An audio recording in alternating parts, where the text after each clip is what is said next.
영감꼴이 말이 아냐. 죽을 때까지 만나지 않겠다던 양반이 죽기 전에 꼭 만나보고 싶대. 참, 천하의 사기꾼도 죽음 앞에서는 걔가 천선하는 모양이지? 다 핏줄 때문이지. 어떤 몹쓸 부모라도 자식한테는 약한 법이니까. 댁한테 날 딸이라고 사기를 쳤나 봐? 그 영감한텐 한이 있어. 이건 사기야. 순전히 날조된 조작극이야. 그런 똥파리 같은 아버지는 없다고. 가숙자 공예린.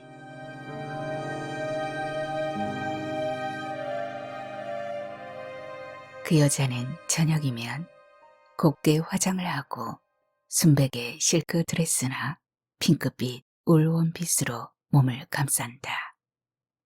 요즘 같은 겨울에도 사지가 훤히 드러난 반소매 상의와 짧은 치마를 즐겨 입는다. 여자가 사는 집은 난방 상태가 넘치도록 좋은 편은 아니었다. 한눈에도 지저분해 보이는 음습한 골목 안, 두껍고도 칙칙한 커튼을 들이운 유리문 안으로 눅눅하고 수상쩍은 공기를 뿜고 있는 오래전부터 세워져 있었거나 얼마 전에 급조한 듯한 구식 건물에서 여자는 귀가하고 있었다. 다정한 사람들. 여자는 왠지 모호한 느낌의 상호가 나붙은 이 집에서 자신의 건강한 신체 하나로 장사 수완을 발휘해왔다. 손님을 맞아들이고 어린 종업원들을 호령하고 취객들의 주정까지 주렴하는 일을 거뜬히 해치어왔다. 여자 나이 30. 물장사 족보에선 한참 퇴물바가지로 물러나 있을 시점이었지만 빼어난 미모와 바지런한 성격으로 그럭저럭 버텨왔다. 말하자면 여자는 이 모호한 집의 알뜰한 살림꾼, 새끼 마담으로 행세해왔던 터였다. 여자가 저녁이면 공들여서 화장하고 겨울에도 거의 반쯤의 차림으로 지내는 까닭은 평범하다고는 할 수 없는 수상쩍은 그녀의 직업과 전혀 무관한 것은 아니었다. 이곳에서만 나영으로 불리는 그 여자의 본래 이름은 귀옥이었다. 이름이 말해주듯 그녀 역시도 오래전 한때는 누군가의 귀한 딸로 태어났을 것이다. 그런 귀옥이 어쩌다 새칭 미아리 텍사스라는 이곳으로 흘러 들어왔는지 아는 사람은 몇몇 사람 외엔 거의 없었다. 귀옥 자신도 이제는 그런 자신의 과거지사에 대해서는 별 흥미가 없었다. 아니, 기억조차 하기 싫었다. 다만 30살이 되도록 이 바닥에서 넘긴 5년이라는 세월이 마치 수십 년은 되는 것처럼 아득할 뿐이었다. 점심나절 느지막하게 잠에서 깨어난 귀옥은 왕마담 언니의 투덜거리는 소리를 들으며 이부자리를 빠져나왔다. 왕마담은 지난 새 밑에 당한 옆집의 불운을 입에 담고 있었다. 에이스 주섬이라는 상호를 단 그 업소는 이 지대에서 가장 물좋기로 소문난 곳이었다. 특히 어린 미성년자들을 지하에다 숨겨둔 채 뱀이나 풍선 따위에 변태적인 음란 쇼를 벌이기로 유명했다. 하지만 지난달 운 나쁘게도 18세 미만의 미성년자를 고용한 혐의로 적발되었다. 이후 업소 앞 유리문에는 커다랗게 인쇄된 3개월간 폐쇄 조치 게시문이 나붙었고 업자는 구속되었다. 왕마담은 에이스 주점의 주인이 한동안 벌어놓은 돈을 깡그리 말아먹게 생겼다며 종종 걱정 섞인 한숨을 내쉬곤 했다. 귀옥은 풀어헤친 머리를 손수건으로 질끈 묶으며 마루로 나왔다. 피부를 감싸는 공기가 서늘했다. 왕마담이 출입문을 활짝 열어놓은 채 간밤의 무사내들이 남기고 간 쾌락의 증거들을 수고하고 있는 중이었다. 몸을 움츠리는 기옥을 한 차례 훑어보던 왕마담이 눈짓으로 테이블 위를 가리켰다.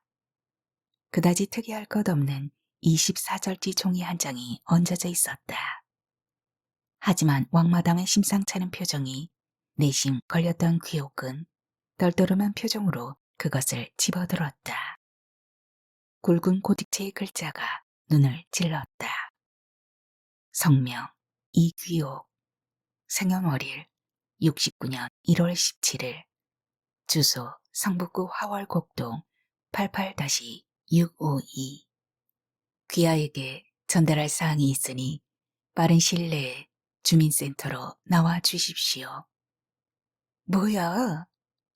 내심 콧방귀를 끼던 귀옥은 하마터면 종이를 찢을 뻔했다. 인생이 하찮고 너무 무료하게 느껴지던 단골 손님 중 누군가의 유치한 장난일 거라고 여겼기 때문이었다. 그러던 한순간 고개를 쳐드는 호기심을 느꼈다. 한 5년간 이 구석에서 등을 비볐어도 이런 색다른 이벤트는 처음이었다. 손해볼 일도 아닌데 전화 한 통화 못하랴 싶었던 그녀는 방으로 들어가 주민센터로 전화를 걸었다. 이기옥 씨 본인입니까? 담당자의 묻는 말에 귀옥은 내심 놀라면서도 애써 태어남을 가정한 채 그렇다고 대답했다. 잠시 뜸을 들이던 직원은 서둘러서 주민센터로 나와달라고 말했다.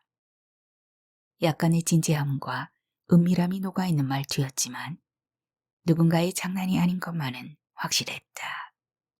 외출 채비를 한 그녀는 왕마담에게만 살짝 귀뜸하곤 집을 나섰다.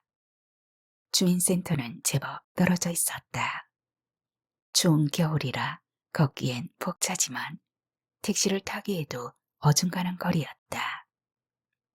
문득 왕마담이 작년 겨울에 이 길을 뾰족구두로 걷다 다리를 삔 사실을 떠올렸던 그녀는 잔설이 희끗희끗 남은 비탈진 보도블록을 조심조심 걸었다.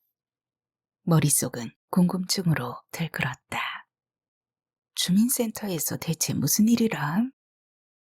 그녀는 5년 전쯤 딱 한 번 주민센터를 찾은 후론 발걸음도 하지 않았다.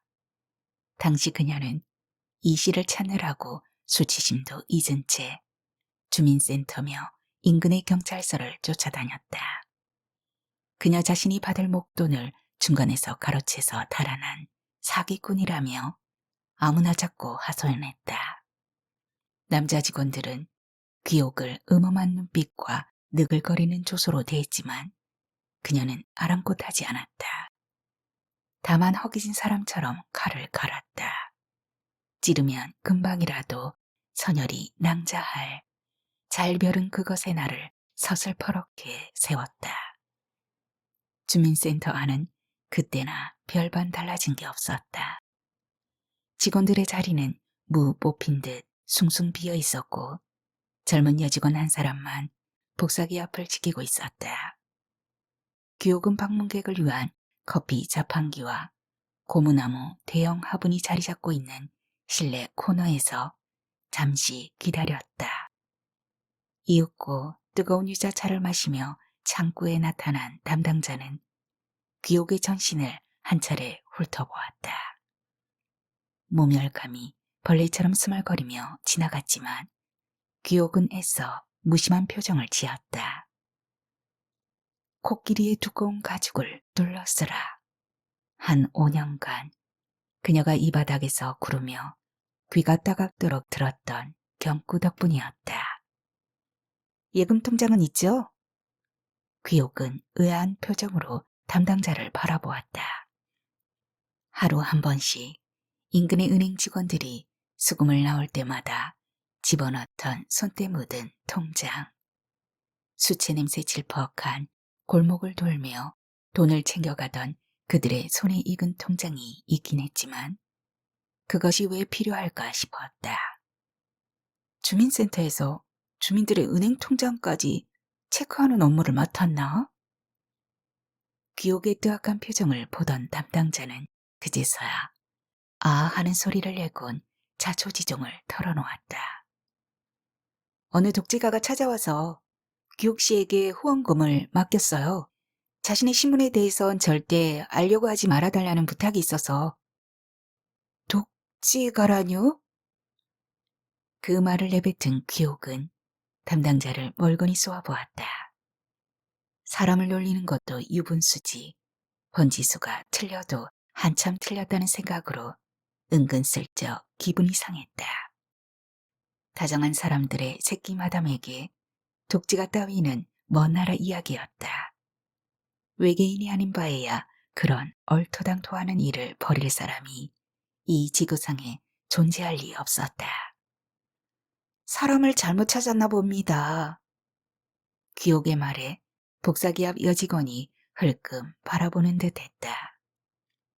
어쩌면 신참 여직원조차 자신의 신분을 훤히 꿰고 있는지 모른다는 생각으로 불쾌감의 수위가 한층 높아졌다. 순간 담당자가 빙긋 웃으며 귀옥을 바라보았다. 그런 일은 있을 수 없다는 듯 자신만만한 표정이었다. 주민등록번호도 기재되어 있었을 텐데요. 본인이 맞으니까 나왔지 않나요? 듣고 보니 맞는 말이었다. 통지서에 적힌 이름과 주민등록번호가 분명 그녀 자신의 것과 일치했다. 할 말을 잃은 그녀는 문득 직업정신을 발휘해서 단골들의 얼굴을 하나둘 떠올려 보았다. 그 중에서 누군가가 횡재를 했거나 근래의 매상이 줄었다고 지중해 죽는 소리 한 것이 누군가에게 먹혀들었을지도 모른다고 곰곰 생각해 보았다. 아니, 그럴 리가 없었다. 어느 멍청한 작자가 묻 사내들의 품에서 노는 화류의 여자디를 봐주랴. 그것도 아무 조건 없는 후원금이라니. 그렇다면 귀옥은 한 달 전쯤 미국 친구로부터 수중에 넣은 비아그라를 먹고 그 동네로 찾아왔던 안경잡이를 언뜻 떠올렸다. 자신의 몸뚱어리가 근 10년 동안 폐강으로 살았다고, 이제 남은 생은 허송세월로 보내지 않겠다고 혀 꼬부라지 말을 토하던 그는 술상 앞에 앉은 귀옥의 치마를 연신 들썩거렸다. 그때마다 귀옥은 은퇴한 지 오래됐다며 도리지를 쳤지만 사내는 집요하게 달라붙었다. 끌려가다시피 마지못해 들어간 룸에서 그는 걸신 들린 듯 덤볐지만 약효는 전혀 나타나지 않았다. 속고 속는 세상. 어쩌면 그가 먹은 비아그라도 중국제 가짜였을지도 몰랐다. 하지만 그는 쉽게 포기하지 않았다. 마치 시한부 인생의 마지막 숭고한 작업인 양 안간힘을 써댔다. 이래저래 어차피 썩을 하루기의 몸. 슬그머니 연민을 느꼈던 기옥은 그의 늙고 추레한 몸에 남아있을 불씨를 찾아 활활 타오르게 했다. 성급한 그는 두둑한 악어 지갑을 꺼내들며 징징거렸다. 돈은 얼마든지 있어. 작은 언니가 원하는 건 다 해줄게. 일단 주민등록증을 봅시다. 신분증을 확인해야 되니까요. 얼른 손지갑을 연 귀옥은 담당자 눈앞에다 주민등록증을 갖다 댔다. 하지만 의구심을 완전히 떨쳐낸 건 아니었다. 대체 누가 무슨 일로 후원금을 주는 건지, 누군지도 모르는 사람의 돈을 덜컥 받아도 되는 건지 혼란은 여전히 가시지 않았다. 그 독지가가 어디 살아요? 왜 하필 날? 조금 전에 말했잖아요. 그가 신분이 밝혀지는 것을 원하지 않다고요. 오른손이 하는 일을 왼손이 모르게 하라. 그녀는 널리 알려진 성정의 한 구절을 떠올렸지만 익명의 독지가에 대한 궁금증만은 여전했다. 혹시 이 바닥에서 몸을 썩긴 선량한 포주일까? 한때 젊은 날에 자신도 모르게 팔려와 함부로 몸을 굴렸지만 늘 자신과 타인에 대한 동정심을 품고 있는 꽤 양심적인 사람? 하지만 그것 역시 설득력이 약했다. 그런 사람이 굳이 가면을 쓰고 도움을 베풀 까닭이 없었다. 그새 니코틴 결핍 현상을 일으킨 귀옥은 손지갑 속 담배 가치를 만지작거렸다. 그녀의 심중을 꿰뚫어 본 듯 담당자가 서둘러서 영수증과 수표를 내밀었다. 얼떨떨한 표정으로 영수증에 사인을 한 그녀는 머리가 띵 해왔다. 5천만 원. 5년 전 사기당한 돈의 액수도 분명 5천만 원이었다. 그 팔자에도 없는 돈. 어머니의 목숨이 달려있던 원수 같은 돈. 한순간 기옥은 성광처럼 스쳐가는 한 사람을 떠올렸다. 독지가로 자청한 그가 누군지 알 것 같았다. 이씨, 그 사기꾼이 아직 살아있었구나. 기옥의 심장이 벌렁벌렁 뛰기 시작했다. 한편으론 섬뜩하기도 했다. 그 작자는 5년 전의 상황을 그대로 재현하고 있는 터였다. 대체 이 작자의 진짜 얼굴은 뭘까? 지금 와서 선의의 가면을 쓰고 나타난 그의 정체는 뭐지? 5천만 원. 당시 그토록 손에 넣기 어려웠던 5천만 원이 왜 이제 와서 눈먼 돈처럼 굴러오는지 그녀는 불쑥 화가 치밀었다.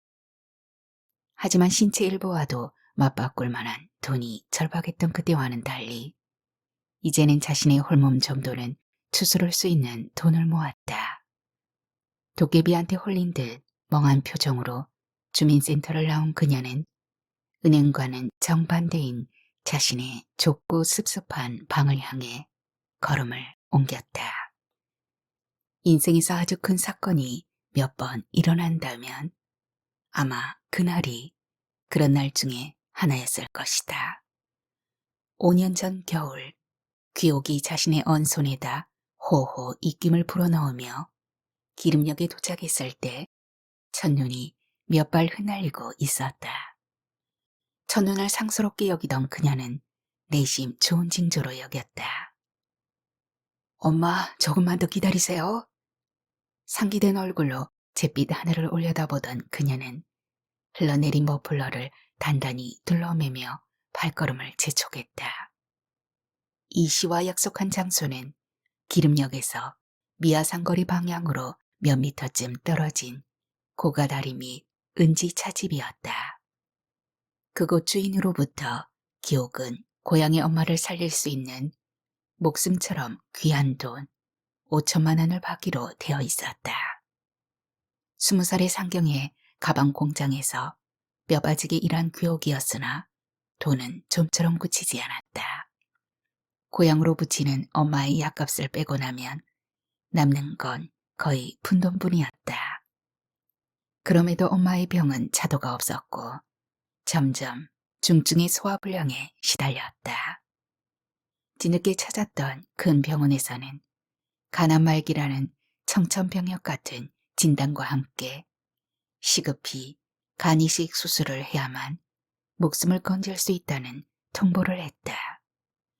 수술비가 자그마치 5천만 원에 육박했다. 귀옥에 붙이는 딸이 뱃속에 있을 때 고향을 훌쩍 떠나버렸다. 이후 2번 다신 얼굴을 내밀지 않았다.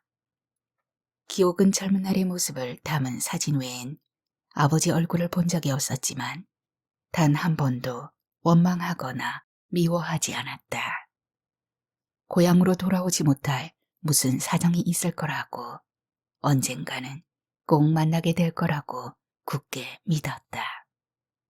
아버지를 대신해서 엄마를 꼭 살려내고 싶었던 귀옥은 가방 공장을 드나들던 입심 좋은 이 씨에게 통사정을 했다.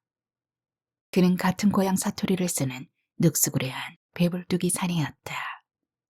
속풀이의 그만인 고향의 올갱이국에 대해 이야기할 때나 이끼낀 무심천의 강물에 사는 귀신 이야기를 내뱉을 때마다 그녀는 이 씨에 대해 왠지 모를 친밀감을 느꼈다. 게다가 이 씨는 다른 남자들처럼 치근거리는 법도 없었다. 지푸라기라도 거머잡듯 딱한 사정을 털어놓은 기옥에게 이 씨는 딱 3년만 고생할 각오가 되어 있냐고 물어왔다. 잘 아는 찻집 여주인이 얼굴 반반한 아가씨를 구하고 있다고. 5천만 원을 선불로 거뜬히 받아낼 수 있을 거라고 귀뜸했다.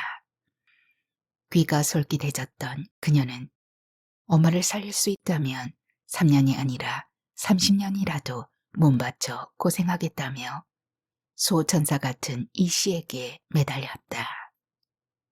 은지 찻집은 비교적 찾기 쉬웠다.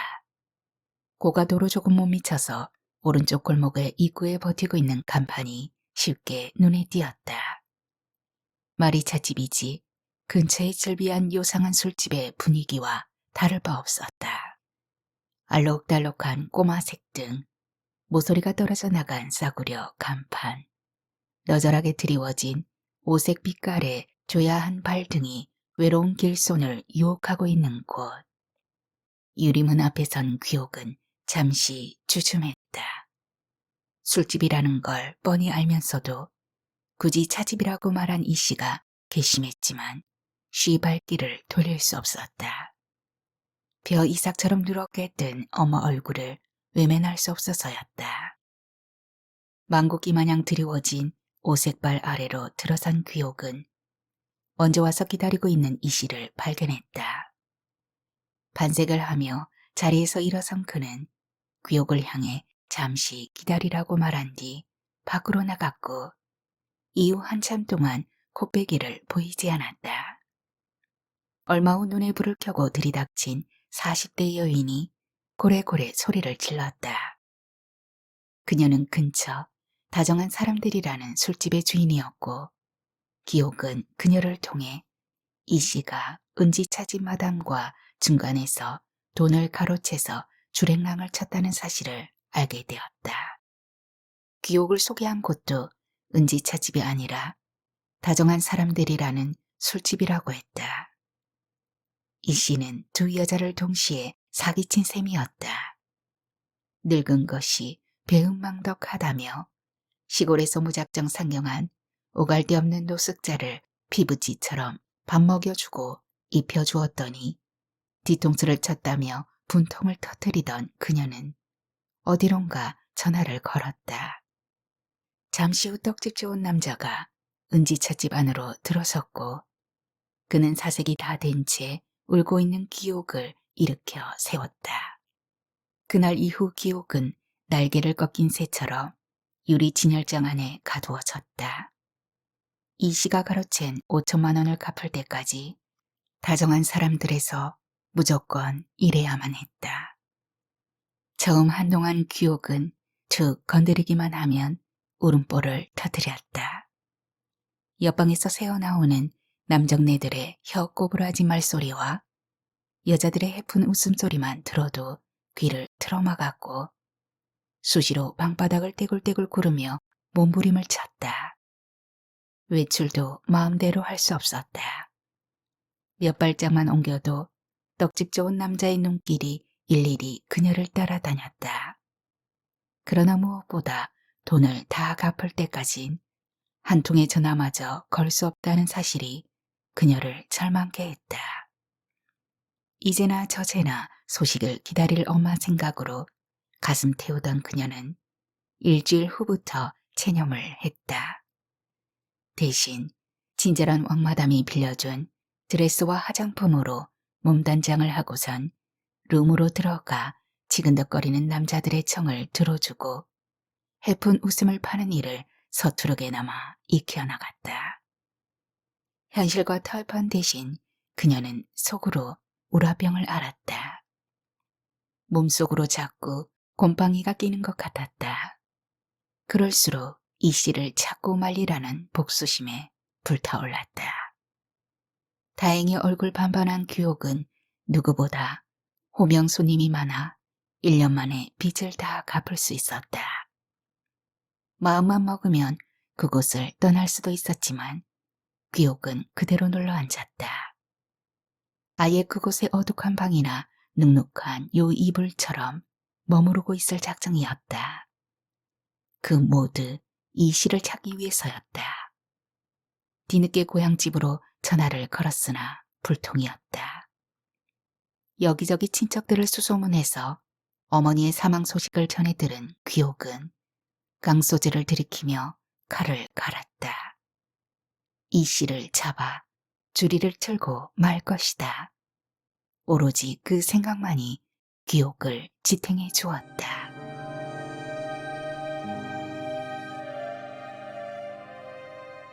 잠에서 깨어나자 이부자리가 흥건했다. 달거리를 하는 줄 알고 후딱 이불을 들춰보았지만 말짱했다. 귀옥이 자신이 흘린 땀의 양에 은근히 놀랐다.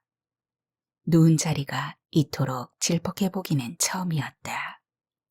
이 씨에게 번득이는 칼을 품고 있을 때에도 이런 땀을 흘리진 않았다.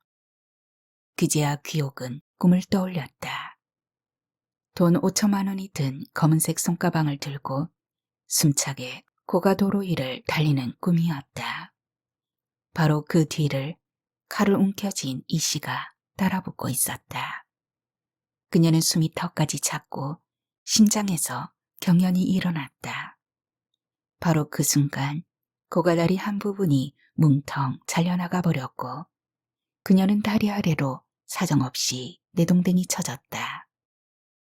왕마담의 갈에 섞인 목기침 소리가 흘러나왔다. 기옥의 늦잠을 깨우는 알람용 신호였다. 기옥은 얼른 방을 정리하고 마루로 나왔다. 부지런한 왕마담은 그새 보이지 않았다. 왕마담은 어제 동사무소에 다녀온 일에 대해 입도 뻥끗하지 않았다. 통지서만 건네주었을 뿐 이후의 내막에 대해선 모른 척 입 다물었다. 어쩌면 그것은 이 바닥의 묵계였다. 누구도 먼저 프라이버시를 침해하지 않는 이곳 나름의 보이지 않는 황금률이었다. 목욕탕으로 향했을까? 왕마담의 유일한 낙은 사우나탕에 들어가 온갖 시름을 잇는 거였다. 거기다가 잠들기 전 화장빨이 잘 안 받는 얼굴에다 칠레산 장미유를 곱게 펴바르는 일을 약간의 사치로 여겼다. 왕마담의 하루 일과는 뻔했다. 날이 어둑해지면 업소 앞 골목에 설치된 작은 천막 의자에 앉아 호객 행위를 하는 일이 주된 업무였다. 뿐만 아니라 순찰 도는 경찰들과 맞서고 직원 주방 아줌마들을 진두지휘하고 하루 매상 점검하는 일과 마담들의 개모임에 얼굴을 내미는 일까지 도맡아서 해치웠다. 그런 왕마담이 늘어지게 노래를 부를 때면 마음이 울적하다는 뜻이었다. 달포전 동고남이 다른 여자와 눈이 맞아 배신을 때렸을 때도 그녀는 밤새 노래를 불러댔다. 기옥은 유리문을 열고 골목으로 나갔다. 좁고 습기찬 골목은 텅 비어 있었다. 질펀한 하수구 옆에 여기저기 얼어붙어 있는 침의 흔적만 쉽게 눈에 띄었다. 그녀는 사람들의 배설물 중에서 침을 가장 불결하게 여겼다. 남자들이 뿌리고 간 정액의 흔적보다 그들이 뱉은 골목의 침 자국이 더 싫고 역겨웠고 룸에서 심심찮게 들려오는 남자들의 괴상한 신음소리보다 끄악하고 침 뱉는 소리가 훨씬 귀에 거슬렸다. 정액은 한편으론 정직하고 장엄한 면이 있었다. 어두운 터널을 통과하여 역사적인 종속 본능을 수행하는 천성적인 치열함을 안고 있었다. 하지만 입에서 뱉어져 나온 침은 천하고 간사해 보였다. 혀의 부드러운 점막을 보호하고 음식의 소화를 돕는 원래의 역할을 저버린 결과물일 뿐. 외눈박이 비둘기가 찾아오는 골목 안, 비밀 창고 안을 기옥은 고개 숙여 들여다보았다. 어제 저녁 던져둔 모이가 말끔하게 없어졌다. 1년 전부터 사귄 외눈박이 혼자 이곳을 찾아올 때도 있었지만 얼마 전부터 사귄 외눈박이는 혼자 이곳을 찾아올 때도 있었지만 대부분 짝을 데리고 왔다. 붉은 발 한쪽을 다친 젊은 발이 짝이었다. 그런데 지난번 주말에는 놈이 이상하게 2명의 짝을 데리고 왔다. 그것을 본 귀옥은 내심 당황했다. 놈도 이곳을 찾는 몇몇 남자들에게 이상한 버릇을 배운 걸까? 어떤 사내는 올 때마다 2명의 상대를 룸으로 불러들이느라 혈안이 되었고, 어떤 아가씨들은 그를 피해 달아나느라 기겁을 해댔다. 일순 기옥은 도리질을 해댔다. 결코 그 사내와 외눈박이는 결코 같은 부류가 아니라고. 이곳 생활에 체념하다시피 젖어들었을 때 기옥은 흰 비둘기 한 마리와 사귀었다. 대개 제비 날개를 지닌 비둘기들 무리 속에서 유독 눈에 띄는 녀석은 근처 골목 안까지 날아들기 예사였다. 그때마다 귀옥은 몰래 먹이를 던져주었다. 흰 비둘기는 부지런히 모이를 쪼아 먹다가도 기옥의 얼굴을 빤히 쳐다보곤 했다. 기옥은 차츰 흰 비둘기와 무언의 대화를 나누었다. 비둘기야, 나 대신 고향의 엄마께 날아가 주렴. 그러던 중 흰 비둘기가 나타나지 않았다. 하루에도 몇 번씩 골목을 찾아 나서는 기옥을 향해 왕마담은 이미 포장마차 안주감이 되었으니 포기하라고까지 했다. 그때 기옥은 도리질을 해댔다.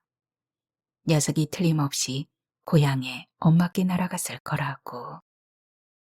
호주머니를 뒤적거린 그녀는 마른 안주를 꺼내서 바닥에다 흩뿌렸다. 기옥이 비둘기를 키운다는 소문은 근동에 언제부턴가 퍼져 있었다. 그 때문에 동네가 비둘기 똥천지라고 노골적으로 싫어하는 이도 있었지만, 하지만 기옥은 비둘기를 포기할 생각이 없었다. 놈들이 떠나지 않는 한 비둘기의 지킴이가 될 거라고. 일순 기옥의 내리에 방 안의 장판에 깊숙이 찔러놓은 수표가 어른거렸다. 일수돈 수구문 같은 은행 직원들에게 맡기기 싫어 따낸 머리를 굴리며 숨긴 돈. 그녀가 수표 따위를 들고 근처 은행을 찾지 않았던 이유는 알게 모르게 쏟아질 따가운 시선 때문이었다. 숱한 고객들을 상대하느라 눈썰미가 좋게 굳어는 될 창구 여직원들이 그녀가 술 취한 손님의 호주머니를 털었다거나 늙은 영감의 등을 후려쳤을 거라는 뒷담화를 해대는 것이 옴오르드 싫어서였다. 하지만 언제까지 방 안에 찜찜하게 숨겨둘 수는 없다고 생각한 그녀는 은행을 찾기 위해 서둘러 집 안으로 들어섰다. 은행 객장은 한산했다. 뽑으나 마나한 대기표를 무시한 채 창고로 향한 귀옥은 타원형의 플라스틱 쟁반 위에 수표 한 장을 끼운 예금 통장을 얹어놓았다. 액수가 큰 수표를 확인한 여직원이 귀옥을 빤히 쏘아보았다. 내심 기분이 상했던 귀옥은 슬며시 자신의 옷 매무새를 훑어보았다. 이 동네에선 조금만 요란하게 걸치고 다녀도 벌써 눈길이 달랐다. 바깥 나들이를 할 때 의도적으로 수수한 옷차림을 택하는 이유는 그 때문이었다. 하지만 아무리 감추어도 먹물처럼 스며든 검은 때를 떨쳐낼 수 있을까? 보이지 않는 낙인처럼 씻고 씻어도 사라지지 않는 좋은 글씨는 이미 기옥의 몸에 깊은 자국을 낸 지 오래였다. 여직원으로부터 통장을 돌려받은 기옥은 순식간에 불어난 잔고를 확인하며 울컥한 기분에 사로잡혔다. 5년 전이라면, 지금껏 엄마가 살아계시다면 아주 요긴하게 쓸 수 있을 돈이었다. 집 나가기 전에 아버지는 월급 봉투를 한 번도 집 안으로 들여넣은 적이 없었다. 엄마는 늘 월급 봉투를 손에 쥐어보는 것이 소원이었다. 기옥이 가방 공장에서 일해 받은 첫 월급 봉투를 손에 쥔 엄마는 펑펑 울었다. 쪽에서 나온 물이 쪽보다 푸르다며 귀옥의 손등에다 눈물을 뚝뚝 떨어뜨렸다. 은행을 나오는 귀옥의 눈에 저 만치서 후딱 몸을 돌려 달아나는 어떤 남자가 보였다. 직감적으로 상대가 돈을 맡긴 이 씨일 거라고 단정했던 귀옥은 무작정 뛰었다. 뒤쫓는 귀옥을 모를 리 없는 남자가 주랭랑을 멈추지 않자 그녀의 확신은 시멘트처럼 굳어졌다. 무슨 일이 있어도 그의 정체를 확인해야 했다. 귀옥은 아무 생각조차 없이 앞으로 돌진했고 속도는 예상외로 빨랐다. 앞서 달리던 남자가 지쳐버린 듯 빙판 위에 고꾸라져 버린 것은 그 때문이었는지도 모른다. 희미한 신음을 토하던 그는 자리를 털고 일어나 사방을 매섭게 살폈다. 두꺼운 외투를 걸치고 모자로 가려졌던 그 작자의 얼굴은 의외로 젊었다. 늑다리 이씨는커녕 새파란 애송이에 불과했다. 왜 날 미행했어요? 남자는 귀옥의 시선을 피한 채 연신 몸을 움츠렸다. 그의 얼굴이 어딘가 모르게 이씨를 닮아 있었다. 부자지간일까? 남자가 사기꾼 이씨와 필시 모종의 커넥션을 형성하고 있을 거라고 단정한 귀옥은 취조하듯 물었다. 이씨를 알고 있죠? 그 사람 아들인가요? 그제야 남자는 정면으로 귀옥을 쏘아보았다. 매서운 독수리의 형상처럼 차갑고 날카로운 눈빛이 약간 흠이었지만 이씨보다 훨씬 수려한 이목구비의 얼굴이었다. 그 사람은 내게 사기를 친 사람이거든요. 몹쓸 사람. 남자는 어깨에 맨 가방을 오른팔로 옮겨들었다. 무언의 협박이라도 하듯 거친 동작이었지만 귀옥은 조금도 위축되지 않은 채 입을 놀렸다. 대답이 없는 걸 보니 맞나보군요. 그때가 언제라고 지금 와서 이런 허튼 수작을 부리는지 알 수가 없군요. 남의 돈 가로채서 발 뻗고 잠잘 수 있었나 보죠? 기옥의 도골은 빈정거림을 듣고 있던 남자가 얼굴을 일그러뜨렸다. 나이답지 않은 주름이 이마를 뒤덮었다. 그는 잠바 안주머니에서 소형 카메라를 꺼내 작동 여부를 확인한 후 다시 주머니에 찔러 넣었다. 그의 행동 거지를 유심히 지켜보던 그녀는 남자가 이 씨에게 사기꾼 수업을 받고 있는지 모른다는 생각에 잠겼다. 이 씨의 휘하에서 수년 동안 몹쓸 짓거리를 전수받은 뒤 실습에 나섰을 거야. 그녀의 생각을 읽기라도 한 듯 남자가 입가에 묻은 흙을 손등으로 쓱 훑으며 말했다. 이봐, 난 심부름을 할 뿐이야. 죽은 사람 소원도 들어준다는데 산 사람 소원 한번 못 들어주겠어? 이렇게 카메라 들고 다니는 것도 증거를 보여주기 위해서야. 남자는 무례하게 반말로 짓거렸다. 어이없는 표정으로 째려보던 귀옥 역시 말끝을 줄여서 물었다. 그럼 이 씨하고 어떤 관계지? 아무 관계도 아니야. 어쩌다 한솥밥 먹게 되었지만. 아까도 말했지만 난 심부름을 할 뿐이야. 이것도 하나의 직업으로 봐준다면 고맙고. 기옥은 한층 거세게 남자를 노려보았다. 그의 말 속에 담긴 너 역시 몸 파는 일 따위를 직업으로 삼고 있지 않느냐는 식의 비아냥거림 때문이었다. 그러나 쉽사리 물러설 귀옥이 아니었다. 한번 물면 좀처럼 놓아주지 않는 핏불 테리어처럼 그녀는 남자를 향해 끈질기게 다그쳤다. 그럼 왜 한솥밥을 먹지? 에이, 함부로 짓거릴 수도 없으니 난들 어쩌란 말이야. 전화번호 불려줄 테니 알아서 캐든지 구워 삶든지 마음대로 하쇼. 남자는 기옥에게 침을 뱉듯 이 씨의 전화번호를 불러주곤 유유히 골목을 빠져나갔다.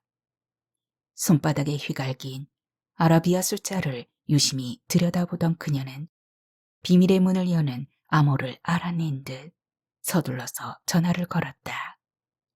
하지만 신호음만 들릴 뿐 응답이 없었다. 엉터리 전화번호일지도 모른다고 생각하며 전화를 끊으려는 순간 바람소리 같은 것이 귀옥의 귀를 스치고 지나갔다. 그녀는 얼른 전화기와 기파기 사이에 거리를 좁혔다. 누군가에 의해 전화기가 손에 들려진 것이 틀림없었다. 사람이 아니면 짐승일까? 한순간 날카로운 육감이 그녀를 때렸다. 분명히 사람의 신체 기관에서 내뿜어지는 소리였다. 숱한 사람들을 겪은 귀옥의 감각기관은 때론 손에 닿지 않고 보이지 않는 물체까지 감지하는 신통력이 있었다. 귀옥은 저쪽에서 알아듣도록 냅다 큰 소리를 질렀다.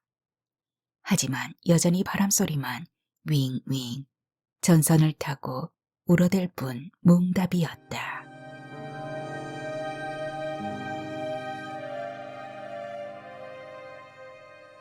이후 젊은 남자는 귀옥 앞에 나타나지 않았다. 흘러간 과거지사에 목매달 만큼 어리석지 않았던 귀옥은 이 씨를 찾는 일을 포기한 대신 불어난 통장의 잔고를 보며 새 삶을 꿈꾸었다. 개나리가 피는 춘삼월이면 그녀는 그곳을 떠나 작은 네일샵을 차릴 작정이었다. 숙식이 가능한 가게만 물색되면 당장이라도 계약을 체결할 생각이었기에 그중 그녀는 추위를 무릅쓰고 발품을 팔았다. 그날도 근처 부동산에 연락을 받고 외출 준비를 하고 있던 귀옥은 왕마담의 호출을 받고 방에서 나왔다. 어떤 젊은 남자가 골목에서 기다리고 있다는 왕마담의 말에 미처 양말도 신지 않은 채 골목으로 나간 그녀는 쫓기듯 초조한 눈빛을 한 남자를 보고 놀랐다. 영감꼴이 말이 아냐. 죽을 때까지 만나지 않겠다던 양반이 갑자기 마음이 변했나 봐. 댁을 꼭 보고 싶다는군. 남자가 성대를 떨면서 재빠르게 말했다. 귀옥은 주위에 얼어붙은 볼을 손으로 문지르며 대꾸했다. 그 영감 스스로 날 보자고 해? 낯도 두껍군. 말세가 가까워지려나? 죽기 전에 꼭 만나보고 싶대. 참, 천하의 사기꾼도 죽음 앞에서는 개가 천선하는 모양이지? 다 핏줄 때문이지. 어떤 몹쓸 부모라도 자식한테는 약한 법이니까. 귀옥은 남자를 멀거니 쳐다보았다. 자식이라고? 5년 전의 악몽을 떠올린 귀옥은 부르르 몸을 떨며 코웃음을 쳤다. 덱한테 날 딸이라고 사기를 쳤나 봐? 그 영감한텐 한이 있어. 죽어가는 영감 보니까 쬐끔 불쌍하지 뭐야. 자기 친딸을 몰라보고 돈 빼먹은 뒤 술집에다 팔아넘겼으니 말이야. 귀옥은 꿀꺽 침을 삼켰다. 언제 왔는지 외눈박이 비둘기가 귀옥의 주위를 아장아장 걸어다니고 있었다. 하지만 이날은 혼자였다.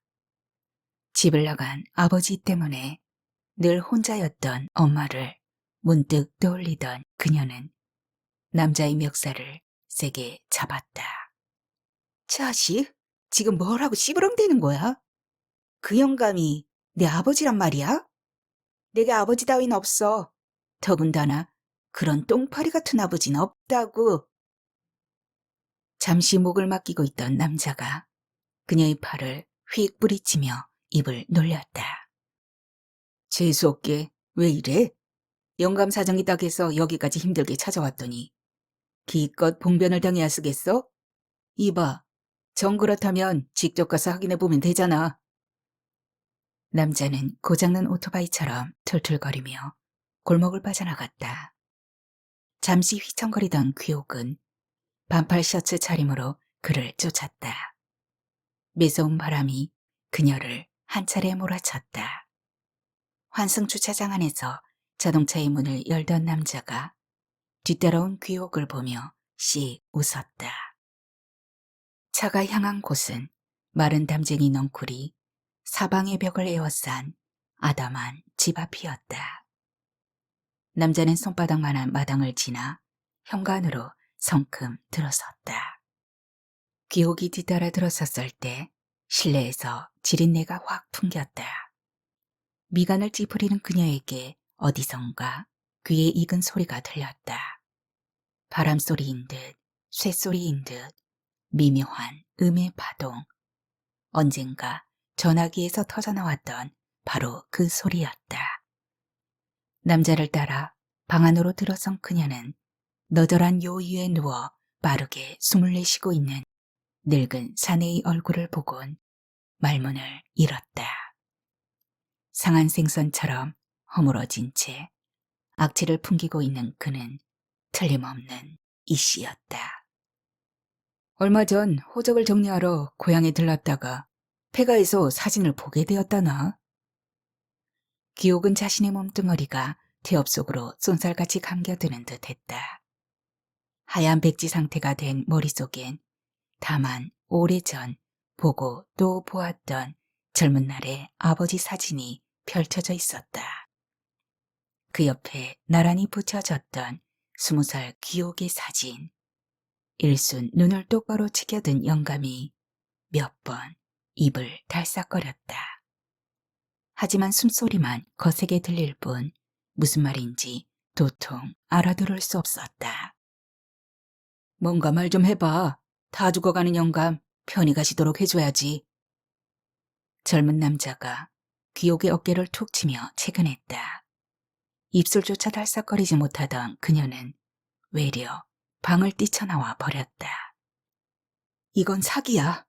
순전히 날조된 조작극이야. 기옥은 허우적거리며 벗어놓은 신발을 찾아 신었다. 이봐, 그냥 갈 거야? 정말 이럴 수 있어?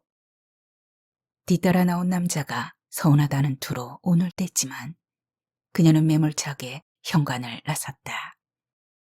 남자가 퇴하고 욕설을 내뱉는 소리가 들렸다. 마당에 깔린 징검도를 밟고 대문을 향한 그녀가 대문의 고리를 잡아당기려는 순간 난데없이 남자의 고함 소리가 터져나왔다. 이 씨의 숨소리는 더는 들리지 않았다. 귀옥을 향해 달싹거리던 입술도 이미 봉인되어 있었다. 그 옆에 고개를 움츠리고 앉은 남자가 귀옥을 향해 도끼 눈을 치뜨며 투덜거렸다. 내가 뭘 했어? 떠나는 사람 한마디라도 마음 편하게 해주라고. 젊은 남자는 귀옥에게 그간의 사연을 풀어놓았다. 남자는 이 씨와 은지찻집 마담 사이에서 태어난 아들이었다. 귀옥에겐 이복 남동생인 셈이었다. 은지찻집 마담과 사실혼도 아닌 통고남으로 행세하던 이 씨는 귀옥의 몸값을 중간에서 가로채는 사기극을 벌였지만 훗날 찾았던 고향의 폐가에서 발견한 사진을 보고 충격을 받았다. 그새 훌쩍 성장한 사진 속 어여쁜 딸은 이 씨가 5년 전쯤 몸값을 빼돌리고 화류계에 팔아넘긴 귀옥이라는 이름을 지녔던 바로 그 앳된 아가씨였다. 너한테 돈 돌려줘야 한다고. 두 사람이 얼마나 다투었는지 몰라. 홧김에 엄마가 젊은 서방 얻어 집 나가자 풍을 맞은 게지. 그런데도 따뜻한 말 한마디 못해? 잠자코 이 씨의 널브러진 몸뚱어리를 내려다보던 기옥은 일순 썩은 나무 토막처럼 무너져 내렸다. 그녀의 굳게 봉해졌던 입안에서 30년을 뱅뱅 맴돌던 설익은 단어가 튀어나왔다. 아버지.